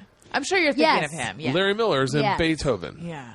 So not the one with Amadeus, like Beethoven Right, the dog. No, That I know. was- I pictured yeah. the dog. Yeah. This has been happening to me lately, which is that things I totally know when I'm on a podcast, like go outside, they just fall out of my brain. Have you recently had a baby? No, she's talking about getting pregnant though. Oh. At So some she's- Wait, when that's she's- over, no brain. Yeah. She's 37, and she said she wants to get pregnant within the year, but towards the end of the year. Yeah, I think. But she's afraid she's not going to be able to get pregnant. So what I said is just go off birth control and start now because it's probably going to take 6 months anyway. Probably so. Yeah. Are you married? No, see, I'm not married yet though, but I'm living with my Well, it doesn't boyfriend, matter. and Yeah. but I mean, we do want to get married though. So I mean, I think that's the plan is to get married and then start trying. But a little bit, I feel like, well, at my age, maybe I should. It's not your flip age. the order. No, it's not your age. No, definitely flip the order. Just try to get pregnant. If you get pregnant, so what? You get fucking married. You already want to marry the guy. But it's not, and it's not your age. People are getting pregnant a lot later. A lot later. There was a woman that got pregnant when she was 72. I read the other day. Oh, shut up. How do you know that I'm lying? Why can't you just go with it and just people? No one's going to Google that shit, LeeAnn. Just let it fly out there, okay? Let's take it from the top, and we'll do that, and I'll edit that one out. So we were talking about. Here's the reason we brought you in, LeeAnn. We were talking about losing our virginity, and I don't think I've ever heard your story. Oh, but mine's really boring. It was actually very sweet and very loving. Well, that's good because mine was not any of that, and it sounds like yours wasn't either. So. No, but by the mine way, was very sweet. Mine was very like storybook, super sweet. Really? Sweet guy. Yeah, he's married to the girl he dated after me. They've been married since right out of high school. They have a bunch of. He's just a super sweet guy. It fucking was not what I really, wanted really to hear. Sweet. Well, walk us through it. Well, I mean, I don't really remember. Like, and then he. No, don't walk me through the physical. Okay, good. He started licking my breast. Oh, good. No, walk me through like where were you? Did it happen in a car? I don't know that you want to know this, Bert, because you may know the place this happened. Oh, I don't want to know. I don't want to fucking know that. I don't want to know. I don't want to know. I don't want to know. Exactly. Oh, son of a bitch. Why did I ask? One of us is jealous and the other one is not. Right. Can you tell? I'm gonna guess it's him. Yeah, I'm distinctly a jealous person. I Yes. do not So like Wait, knowing do you this know shit. who the person is? No, I don't even want to know. Now that I brought this up, I think I fucking opened a can of worms I don't want to know. Exactly. No, I don't want to know at all. I don't. Do I know the person? No. I've never met him, right? No, you never met him. I've heard his name. Yes. Ah. Yeah. Ugh. I mean, he still lives in Bowden. There's no way we'll ever. And the ever run into him. podcasts have definitely not hit Bowden yet. I think there's still I like don't think DVDs have hit Bowden yet. no. I think we're a solid 10 years off of Totally. podcasting. 10 years from now, some dude's going to be sitting in his car going, "So this is a podcast," and then click and go, "What? She's talking about me. That was me." I don't think it'll ever happen for him. No, never. Yeah. Okay. All right. Well, I didn't mean to take you away from. Now I really don't want to hear the story. I knew. Yeah. Is there anything you want to ask her, Alison? Preface Now that you know me. before you asked me to come out here. Yeah, I Hey, should've. do you mind telling your virginity story? I would have said, "Are you out of your mind?" Yeah, I wish It doesn't I'd bother me. fucking- It would bother you. Does it bother you if I tell you my story? I know your story. It was beautiful. I know all your stories. It was beautiful. It was gorgeous. It was on a white satin bed. Bullshit. Bullshit. All right, you can go back to the girls. Here's Go ahead. what I want to know: this underwear that you bought Bert, that he was trying to explain to me. The one with the bulbous. The only fucking underwear I own, LeeAnn. Oh, I didn't buy that. Isla did. George and Isla. My daughters picked it out because of the color. They're like bright purple and Can you red. can you describe the They're underwear? called Evolve, and I guess they're from Target. Mm-hmm. And they have like a pucker, But it's the Target. like a penis pucker. It's the Target on Santa Monica and La Brea. So it's West Hollywood Target. Right, but I think Target's kind of Target. No. No? Let me no. This is a theory I have. Correct me if I'm wrong. Target, their extra larges are in fact double XLs. Because they know. I don't know, but that seems like that's something they would do. Especially like in like Colorado and like the Midwest, they think about it. They know that people are larger in those areas. So what there's a theory that what they do is they make their hold on, just like Lane Bryant. You think Lane Bryant? Do you think they make their 6 a 6? No, they make it a fucking 8, so that you can buy a 6 and you go, wow, I'm looking. This is a 6, and then you buy it. That they have to do it that way, right?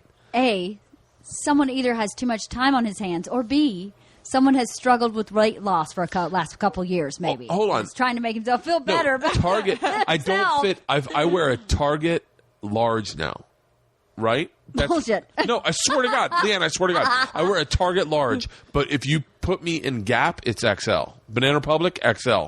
Target, large. Gap. Before that, I was like a double XL in Gap. I go to Target and I wear an XL, and I was like, but you've lost 40 pounds. no, but I'm saying that. Hi. I'm telling you. Argue? This is going to carry into dinner. I'm telling you. Does it make sense what I'm saying? That Lane Bryant, isn't that the store? Yeah. Lane Bryant makes clothes for overweight women. Right. What you're saying is that when the clientele tends to be overweight, the store might fudge their size. Yeah, skew their sizing to flatter or to be more palatable to the clientele. Right. Do you think Lane Bryant's 8 is it? I bet they don't even have real sizes. I don't know what they have. Yeah, but I don't think they carry 6 or 8s though. She brought up a great point. She was saying, Alison was saying, LeeAnn, earlier, she was like, I was like, how do I keep my daughters virgins? And she was like, well, get them fat and then they'll always be virgins. She was saying because I was overweight and I was a real late bloomer. Which is such a genius idea, by the way, to just get that stock, right? And sit on that stock. Fat these kids up. Get them fat. Keep them virgins through high school, right?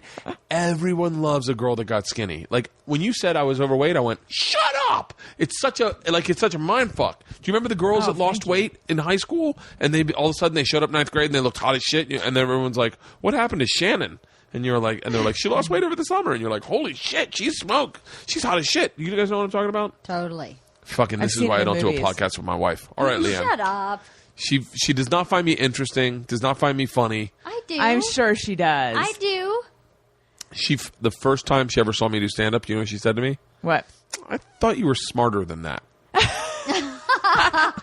But then you became smarter on stage. So actually, it was. How did you guys meet? I think you told me the story on my podcast, but I'm forgetting now. Bowling.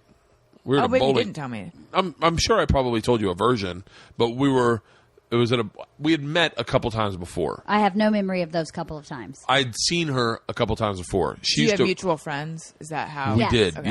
Yes. She was writing with a writing partner who their office where they wrote was right at the entrance of Runyon. Mm-hmm. The one girl was a building manager for one of those apartments, so they would write in that office. And so we'd walk by there, and I walked by one time, and I was like, holy shit, she's hot as shit. My buddy Lorenzo was like, oh, let's go meet him. I know her. And so we walked in. LeeAnn was such a bitch. I was in the middle of a writing session, so they were interrupting. And Bert wasn't, but his friend Lorenzo is very chatty. Mm-hmm. Yeah. So I was like, get out. Right. We're in the middle of writing. So I was really annoyed. So then, and then the next time I saw her was at a yoga class, and I sweat pretty bad, and I was sweating so bad that puddles were forming around my hands and on the thing. And I don't know if she thought it was disgusting or I thought it was funny. She thought it was funny that a human would sweat that much. Yeah, was pretty amazing. I did remember that, but I didn't remember that was him. I didn't put the two and two. And then we met. And mind you, during this time, I'm actually losing weight. This is when I was telling you. I think we talked about this. That I was doing spin class like twice a day, and and I dropped down to like 186. Then I look hot. We go to this bowling night where I want to say like one of her friends had set it up, and there was a bunch of girls and a bunch of guys, and then married couples, and the single people all bowled together. And she was there, and I was like, Lorenzo, that's the chick. And now I look hot as fuck. And LeeAnn's getting older. Her uterus is like, jump, jump, jump. So that's exactly what was going on. Exactly. She definitely was like, I want a piece of that. And so that's exactly what was going on. Something to the effect of that. Yeah, you were into me. You were definitely into me. Totally. Anyway, that's how we met. So we met at a bowling alley the first time, but I'd met her twice before. Now, would you like my perspective? What's your good. version of it? Good. We all went bowling. That's right. Yes. His friend Lorenzo, who was with him, interrupting us in our writing session. Right, Chatty Lorenzo. Yes, I was good friends with by this time. And we were bowling, and I was like, this guy's really fun. He's really funny. But he's not somebody you stay with. He's like 2 dates max. And then we'll be friends forever because we get along great. So Now, mind you, I heard that as Sex and the City whore. 2 dates, No, bang, no. bang. I'll See? fuck him twice, and I'll tell stories about him. that's not the way it was at all. The brownies are ready. Okay, tell Papa J to take them out of the oven. So I said to Lorenzo, give Bert my phone number because he would be fun to hang out with. And then Bert never called me. So 'Cause I'm a man. I called Lorenzo and was like, did you give Bert my phone number? He said, yes, I did. I was like, well, why hasn't he called me? Yeah. And Lorenzo said, I don't know, ask him, and handed Bert the I walked phone. in the door at that moment, and he's like, "Here's that girl that's that wants that you." girl, yeah. And I said, why haven't you called me? But Lorenzo wanted to have sex with her too. So Lorenzo goes. So we set up a date, and then Lorenzo sent us to a gay bar for dinner. I was like, "Do you know a good place to take her?" And he goes, "Oh, I got a great place." And he sent us to a gay bar. It was a gay bar. Yeah, was a gay we saw bar. Eddie Izzard that night. Not that he's gay, but we definitely saw Eddie Izzard that night. we did. So But so I asked Bert why he hadn't called me, and his response was yeah. for like 10 minutes. Well, why hadn't you called her? I have intimacy issues. I have Yes. I have a problem with same reason I never reached out to you to. I'm like, well, she's just going to reject me. I'd rather not be rejected and not. It's just whatever the fuck's wrong with me. It's the exact same thing. It's the exact same thing. So Allison, to do this, emailed me and said, I'm listening to your podcast. I love it. I would love to do your podcast. And I was like, fuck yes. I would fucking love for you to. But same reason. Exact same reason. Yes, Isla Grace. You almost threw up? Oh. Okay. Okay. We'll head back in. Pris is in I'm here. coming in, okay? Pris, hop out. Isla, open the door. Come on. Isla, open the door. This is... Yeah, I saw what happened to Mona. All right, shut the door. All right, we should probably wrap this up at some point. Yes. Allison, how did we end our last podcast? Well, I have those segments that I do. I don't have any online. segments. Those are usually the end No, ones. I don't have any segments. You have great hair. Oh my gosh! Really pretty. This whole hair. That whole hair, I love Thank it. you so much. So pretty. Thank you. I think you have beautiful hair. I don't... Oh, okay. Shucks. And your hair's awesome, Bert. My hair is... It's fantastic. I've been using Rogaine since I was 20. It's very Jesus flowy. Christ! Okay, I got to go deal with You gotta brownie go. pops. All right, It was love nice you, babe. meeting Love you. you. Love you. Nice meeting All right. you. I'll see you on the way out. Okay. Hey, will you keep Pris inside too? Do you like being a part of a podcast network? Yeah. Like, not that you'd ever say you wouldn't. Right. Like, but I wouldn't ever say I wouldn't. Yeah. Although I can, like, I own my show, so I can walk if I want at any Yeah. point. That was kind of like I remember a conversation Adam and I had, and he's like, I have no interest in keeping someone where they doesn't don't want- want to yeah. be. So, if you at any point, blah, blah, blah. So I know that it's not like I'm, it's not like the firm. What's the future of the podcasting? You seem to be in the Starship Enterprise of podcasting. What's the future of podcasting? Having podcasts be, I think, automatic in cars. That's not the word for it. So fucking long from now, though. Isn't there some fleet of cars where it's going to be like already there? iTunes is going to be in the car already. And then I Really? think people... Well, so we're streaming live now. One day a week, this company comes in and they do like a live streaming. Rogan video does that version. with Yeah. his. It's really Yes. kind of it's fun to watch. It's like watching Howard Stern. Mm-hmm. It's really fun to watch, and I don't know why. I quite honestly, I watch Artie and Nick and on whatever DirecTV's. Oh, No, they have Sirius DirecTV or whatever. Yeah, no, they have a live. They stream their show live, not live. They tape it, but it's a fun show to watch. You sit on the treadmill just walking, like because I broke my ribs, so like I'll walk on the treadmill and I'll watch it. It's a great show. Dan Patrick's show. Like I don't know why Adam or Joe's show isn't on there, Right. Because they're fun as shit to watch. There's totally. I mean, maybe Artie and theirs is edited. Is there stuff you can't say on yours? No, we Or can is- say whatever. You can say whatever. There's Yeah. no one has any restrictions. It's fucking amazing. Yeah. It's the future of podcasting, and you are Sacagawea. I don't know. It'll be interesting to see what the future is. So can I just tell you, though, something going back to the thing we were talking about at the very beginning? Yes. With the whole, you asked, or we were talking about if we ever search like the thing that we wouldn't want someone to say. Yeah. So I had searched Alison Rosen fat to see if anyone was, because I was always waiting. I'm like, it's just a matter of time before people start calling me fat. And Why do you say that? You're not fat. Thank you. But even if you were, because I spent so much of honestly, it's probably like body dysmorphia would be actually what it is. Like, I just don't have a realistic sense at all of what and who I am. Yeah. And I think also for a long time, I tried to hide the fact that I used to be fat. oh, own that shit. I know. Well, now I do. I realize that's the easiest. But it would be like if I was with... I used to be gay in college. No, I'm kidding. Same. No, if I was with a guy that if I was on a date or something, I ran into someone I knew, and if they ever said like, "You look great," or like, "You've lost weight," I would feel like, ugh, like, oh, I don't want him to know what I used to be like or whatever. Really? I went through a phase where I felt that way. Yeah. I don't at all anymore though. But so anyway, this was at the time though where I think just. At the beginning, maybe when I started on the Adam Carolla show, and all of a sudden there were more people talking about me online, I was like, is this what they're saying? I bet this is what they're saying. And I was like, they aren't saying this. Now I talk pretty openly about this being something that is one of my issues, though. But so anyway, David Alan Grier came on the show recently on the Adam Carolla show, and I'm trying to remember how it came up, but something about like food issues, blah, blah, blah. And then Adam was like, yeah, she used to be fat. And he's like, really? And I was like, yeah.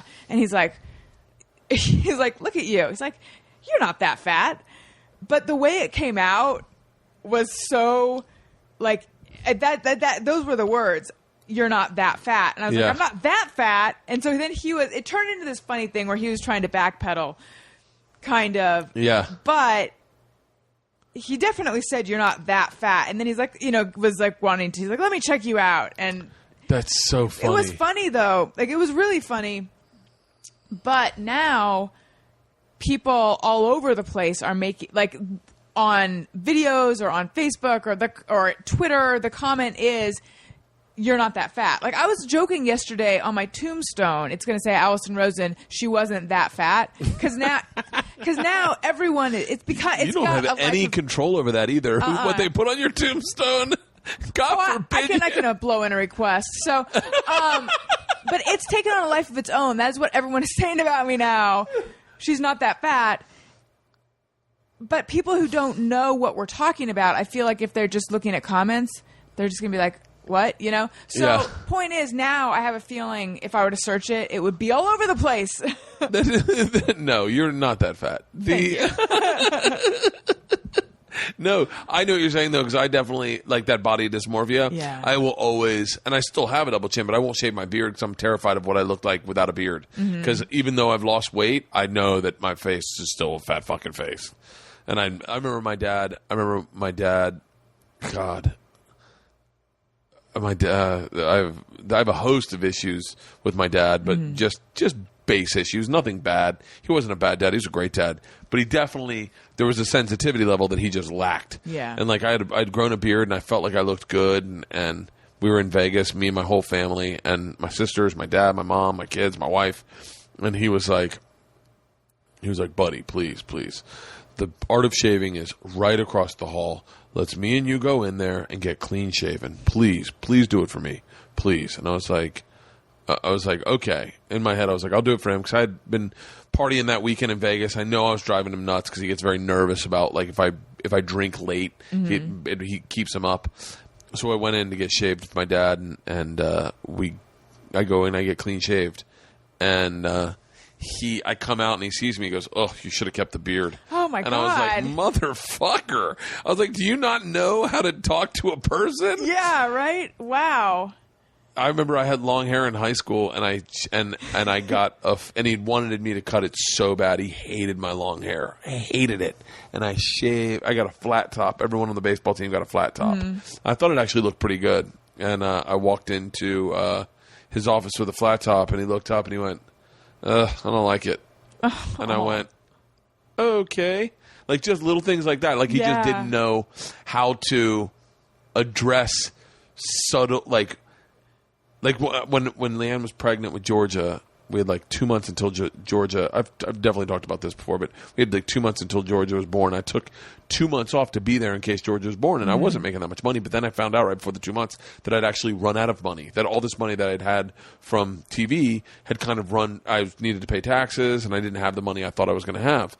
And I called my dad, and I was in a moment of panic, and I was like, "Fucking as a man to another man," I'm like, "Dad, I don't know what to say, but I'm fucking broke." And he started laughing hysterically and hung up. Oh, my God. And then I went, what the fuck? And then he called back, still laughing, and he goes, now you know what it feels like to be a man, and hung up again. And I was like, I called him back. I go, stop fucking hanging up on me. Yeah. He goes, now you know how I felt my entire fucking life. He goes, it's terrifying, isn't it? I said, yeah. And he goes, well, own it. This is what men feel like. He goes, maybe you'll have, because he always felt like I'd never had respect for what it was to be the dude who picked up trash. Right. And he goes, that's what that guy feels like every fucking night. That's what the guy that you see that maybe you don't pay attention to, that's loading groceries in the back of a fucking warehouse or putting pallets, making pallets. He goes, you never see that man because you're just too fucking self-absorbed. Now when you see that man, you'll see him differently. You go, that's just a dude trying to pay for shit. Mm-hmm. And he goes, you'll have more respect for men. He's like, welcome. This is what it's like to be a man. And I was like, huh.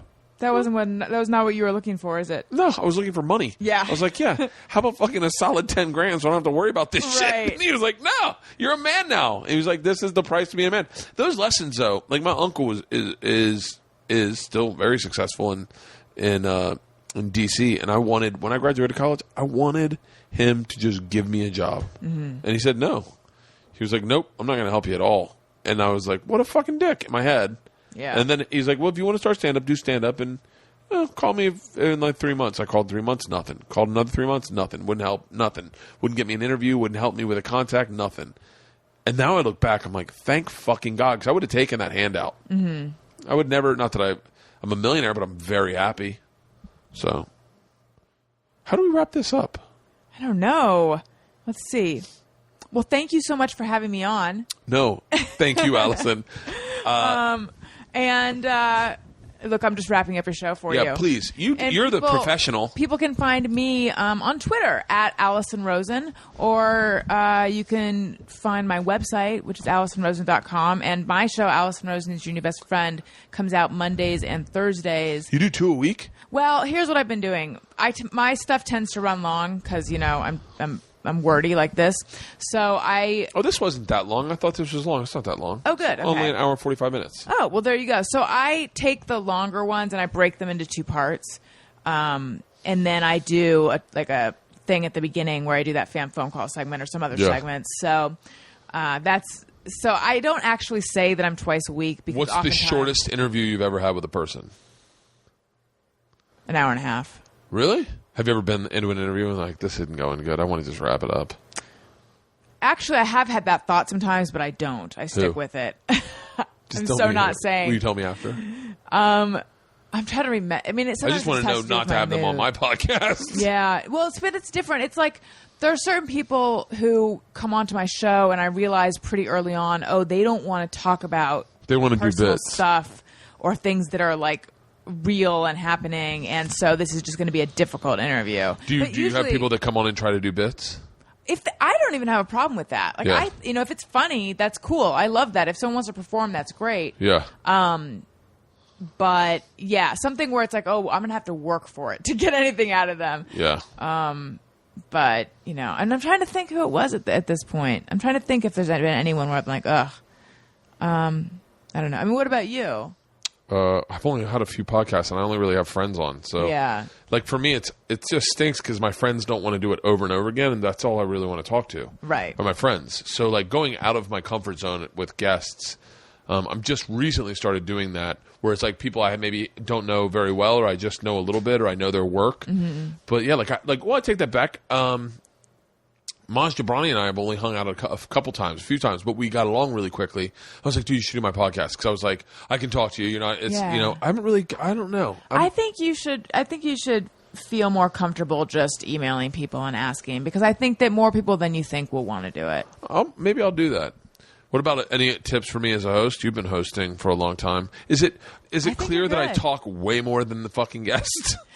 Well, I didn't feel that way, but I think that. Well, I mean, first of all, here's the thing. Here's a tip as someone who hosts a podcast: the listeners want to hear you. Oh, You're good. the constant every week, you know? I like that. They want to hear from the guests, too, but I don't think that you should feel bad about talking a lot, because I think they're learning more about you, and I think they like that. So I say just do what you're doing, because your podcast is doing really well. Thank you. You're the best. I've noticed in the charts you were doing very well. I don't even look at the charts. Well, yeah, don't. It's only based on when your thing was released. It's not like there are the real people who are up there, and then there are the people who just got a new one. So that was me for a long time. But I think you're still solidly in there. Yeah, I appreciate it, Allison. Thank you so much for emailing me. I'm glad you. I have a machine shirt up there if you want one. Oh, wonderful. Have you? Do you know that? Do you have? I don't have a machine shirt. Oh, I got them up there for you. Thank you. I'll take one.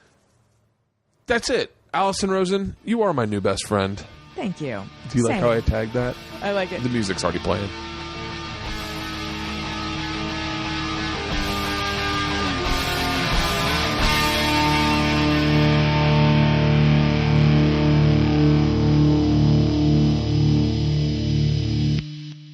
This episode was brought to you by The Machine.